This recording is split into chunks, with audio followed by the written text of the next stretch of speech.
Mala Kenyam, Lerdan and Sejek, and Pajik and Samaka Gambella. Regadana Chitoka, Nur Zone, Tegre Chitoka, Nur Zone, Kodala ambulance, K Trubil, La Trubil Dual, Mijan, Jana Gambel, Kodo, Kanwar Zone, a Wajanis, a Yak, Kubrika, La Kubri Jukwa, Wajan Chamot, to open year.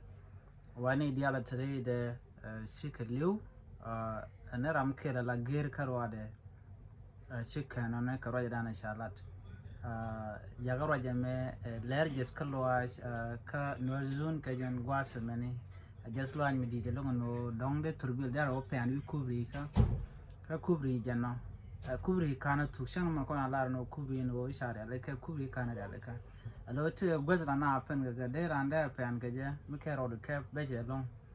Chirikamata to Gajan took Tiangame, took Tiang and Paiwa, Kaladana Shalat Kaja, she Ramkel Karwa, the Jen Chicana, Ne Dialato, Shike Liu, Moda can Naden Conan Chites, Nian Kajan wasn't can peg the and canning, I do know, General Chala Ramkel Karwa, Jen Chicano, Kinit and Conan Jillery ambulance and among what a Canada, Michalat Barlari, Jeriadan to Antamaka, Norzun.